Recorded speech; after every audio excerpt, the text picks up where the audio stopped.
Hello guys, it's me, Salma with an H. Today, atong sulayan ang Chef Marquin's Burgers here in IT Park.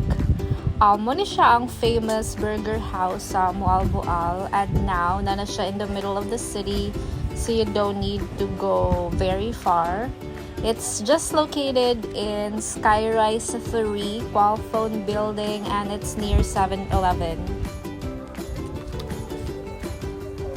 For now, they have limited items on their menu from 189 pesos to 750 pesos. You have a lot of options to choose from.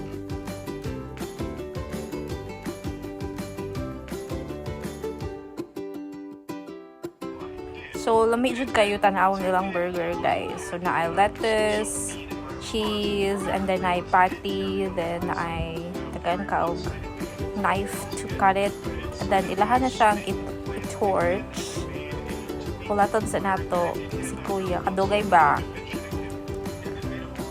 So, muna siya. Muna siya actually ang ilang main attraction. Ang pagsunog-sunog sa burger after, like, before ninyo i-cut.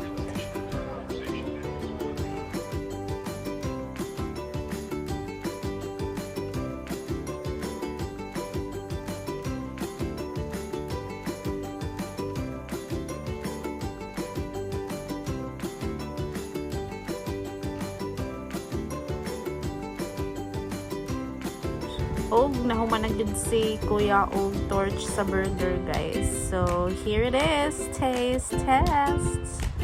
Wait lang, di ma-excite. So awa o lami siya tanawon kanang na-burn gamay. Actually ni kaon nimo imo jung ma-taste nga kanang sunog siya, but it's sunog na lami. You know what I mean? So there, we cut it in half. See? Natagak pa jud siya niya. Gutom na kayo ni ba? Nakauna na ito na igtaw-taw. Di ma-excite.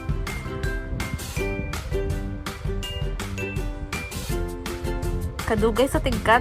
Uy.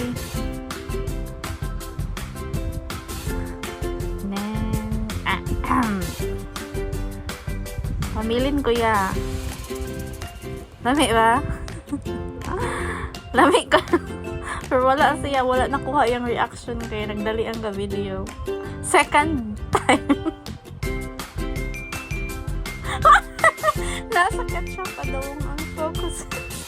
Gutong bigay ang video ani guys. Wala dyan na focus sa gatuan, kakaon. So that's it. For me, it's 8/10.